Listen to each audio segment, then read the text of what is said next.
ഇന്ന് തന്നെ ഡൗൺലോഡ് ചെയ്യൂ. കാണൂ നിങ്ങളുടെ ഫേവറേറ്റ് ഷോസ്. മേഡം അവളെ ജോലിക്ക് നിർത്തില്ലെന്നാ ഞാൻ കരുതിയത്. എന്തു പറ്റി മേഡം?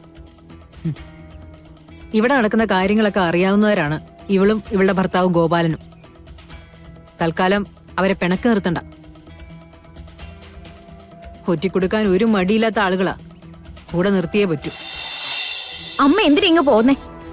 അവിടെ നിന്ന് കഥ മുഴുവൻ കേൾക്കായിരുന്നില്ലേ? സന്തോഷ പ്രകടനത്തിന്റെ ലക്ഷണങ്ങൾ കണ്ടില്ലേ? എടുത്തുയർത്തുന്നതും കറക്കുന്നതും ഒക്കെ എന്റെ കൺമുന്നിൽ വെച്ചാ.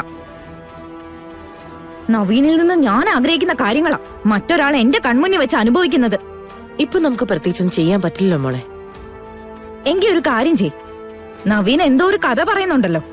അവൾ എന്തോ വലിയൊരു ഐഡിയ പറഞ്ഞു കൊടുത്തു, അത് ഗവൺമെന്റ് അംഗീകരിച്ചു എന്നൊക്കെ. അതിന്റെ പിന്നാലെ അങ്ങ് കൂടാ. നീ ഇത് വിശ്വസിച്ചോ? അവൾക്ക് എവിടുന്നാ അങ്ങനത്തെ ഒക്കെ ഐഡിയ കിട്ടുന്നേ? ഐഡിയ ഉണ്ടാക്കിയത് നവീൻ തന്നെ ആയിരിക്കും. എന്നിട്ടത് സർക്കാർ അംഗീകരിച്ചു എന്നറിഞ്ഞപ്പോ അവള് വാശി പിടിച്ചു കാണും അവളുടെ പേര് പറയാൻ. നവീൻ അതിനൊക്കെയുള്ള ബുദ്ധിയുണ്ട്. പക്ഷേ സിത്താരയുടെ മകൾക്കതില്ല. അവൾക്കൊട്ടും ബുദ്ധിയില്ലാന്നൊന്നും പറയണ്ട. അവളുടെ ബുദ്ധി ഞാൻ കണ്ടിട്ടുണ്ട്.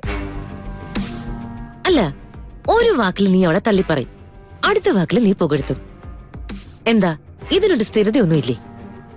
സ്ഥിരതയില്ലാത്തത് അമ്മയ്ക്കാ. അമ്മ പറഞ്ഞത് എന്തെങ്കിലും നടപ്പിലാക്കാൻ അമ്മയ്ക്ക് പറ്റിയിട്ടുണ്ടോ? ഞാൻ നിന്നോട് പറഞ്ഞ കാര്യം ഇതുവരെ സംഭവിച്ചിട്ടില്ല. പക്ഷെ അമ്മ പ്രയത്നിച്ചിട്ടില്ല എന്ന് മാത്രം നീ പറയരുത്. എന്തൊക്കെ ചെയ്തു നോക്കി, എന്തൊക്കെ പരീക്ഷണങ്ങൾ നടത്തി. സാരമില്ലടി മോളെ, അവസരങ്ങള് നമ്മുടെ മുന്നിൽ നിന്ന് ഇതുവരെ മാറിപ്പോയിട്ടില്ല. ഏതെങ്കിലും ഒരു അവസരത്തിൽ നമ്മൾ ജയിക്കും.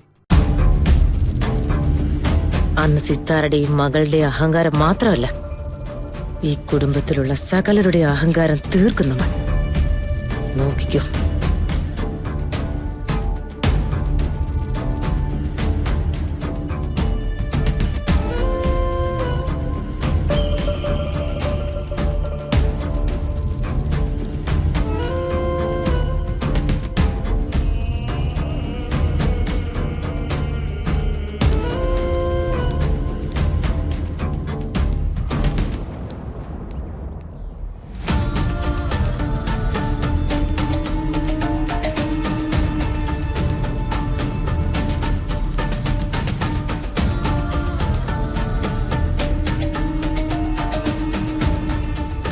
Good morning madam. എന്താ വന്നേ? ജോലിക്ക്. ഇത്രയും നാളെ എവിടെയായിരുന്നു? ഞാൻ ഇങ്ങനെ ഉത്തരവാദിത്വം ഇല്ലാത്ത ഒരാളെ ജോലിക്ക് കയറ്റാൻ മാഡം സമ്മതിക്കില്ല. സുനന്ദ പോയിക്കോളൂ. അങ്ങനെ പറയല്ലേ മാഡം. ഞാൻ സിത്താര മാമിനെ ഒന്ന് കണ്ടിട്ട്. അതിന്റെ ആവശ്യമില്ല. സിത്താര മാഡത്തിന് നിന്നെ കാണാൻ ഒരു താല്പര്യവും ഉണ്ടാവില്ല. ചെയ്യുന്നത് വീട്ടുജോലി ആയാലും അതിന് ചില ഉത്തരവാദിത്തങ്ങളൊക്കെ ഉണ്ട്. മാഡം, ജീവിക്കാൻ വേറൊരു മാർഗവും ഇല്ലാത്തോണ്ട് വീട്ടിലെ കാര്യങ്ങള്. മതി മതി, വീട്ടിലെ അവസ്ഥ പറഞ്ഞാണല്ലോ ഇവിടുത്തെ അടുക്കള കയറി കൂടിയത്. പക്ഷെ അതോടെ കാര്യങ്ങളൊക്കെ മാറി മറിഞ്ഞു. ഇവിടെ നിക്കണ്ട, പോയിക്കോളൂ. മേഡം കണ്ട വെറുതെ വിടില്ല. പോകാനല്ലേ പറഞ്ഞത്? പോകാൻ. നിക്ക്.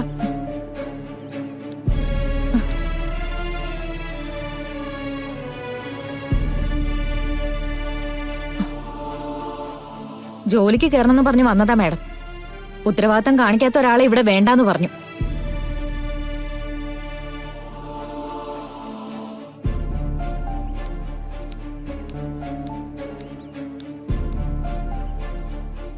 മാഡം ക്ഷമിക്കണം.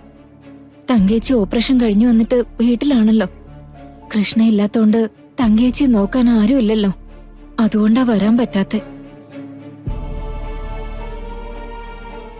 ഒരുപാട് ചെലവുകളുണ്ട് മാഡം. ഇവിടുത്തെ ജോലി വലിയൊരു ആശ്വാസമായിരുന്നു. എന്റെ കുഞ്ഞിനെ ഓർത്തെങ്കിലും. ആ, അമ്മയും കുഞ്ഞും കളിയൊന്നും ഇവിടെ വേണ്ട. ഇനി ഒരിക്കൽ കൂടി ഇങ്ങനെ ആയാൽ പിന്നെ എന്നേക്കുമായിട്ട് നീ പുറത്താവും. പോയിക്കോ. നിക്ക്. കൃഷ്ണയുടെ അമ്മ എന്തൊക്കെ പറഞ്ഞു നിന്റെ അടുത്ത്? എന്ത് കാര്യത്തെ പറ്റിയാ മാം? സിനി എന്നെ പറ്റി എന്തെങ്കിലും പറഞ്ഞോ? ഇല്ല. പോയിക്കോ.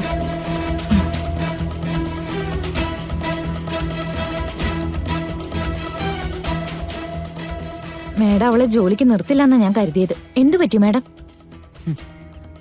ഇവിടെ നടക്കുന്ന കാര്യങ്ങളൊക്കെ അറിയാവുന്നവരാണ് ഇവളും ഇവളുടെ ഭർത്താവ് ഗോപാലനും. തൽക്കാലം അവരെ പിണക്ക് നിർത്തണ്ട. ഒറ്റിക്കൊടുക്കാൻ ഒരു മടിയില്ലാത്ത ആളുകളാ. കൂടെ നിർത്തിയേ പറ്റൂ. പക്ഷെ ശ്രദ്ധിക്കണം, സത്യവും നന്മയും നീതിയൊക്കെ ഇതുങ്ങൾക്ക് പറയാൻ മാത്രമേ അറിയുള്ളൂ, പാലിക്കാൻ അറിയില്ല. ഇനി കൂടെ നിന്ന് ചതിക്കാൻ അവക്കോ അവളുടെ ഭർത്താവിനോ തോന്നിയ അത് ചാവാനുള്ള കൊതിയ.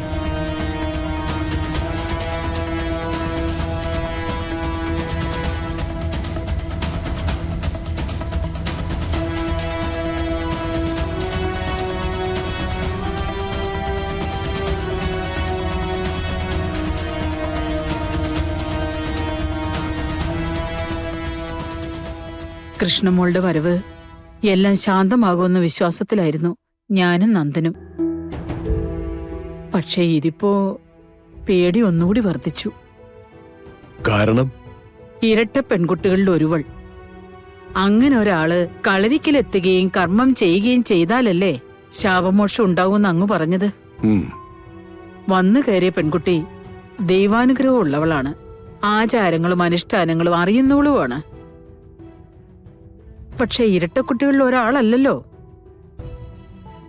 രണ്ടുപേരെയും പ്രസവിച്ച അമ്മമാര് അവരവരുടെ കൺമുന്നിലുണ്ട്. അപ്പൊ പിന്നെ ഇനി വരാനുള്ളത് വേറൊരാളാണോ തിരുമേനി? അല്ല, വരാനുള്ളയാൾ വന്നു കഴിഞ്ഞു. തിരുമേനി പറയുന്നത്? സൂചനകളൊക്കെ ശരിയായിരിക്കാം.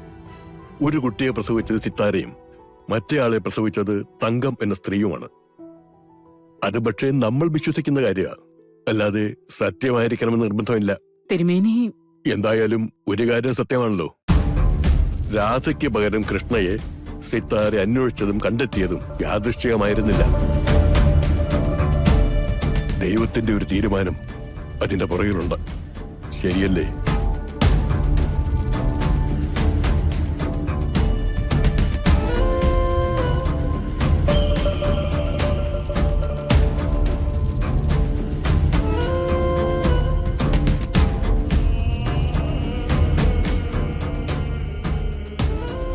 സരസ്വതിയമ്മേ, എന്റെ കണക്കുകൂട്ടലനുസരിച്ച് ആ കുട്ടികൾക്ക് വേറിട്ട ജന്മമില്ല.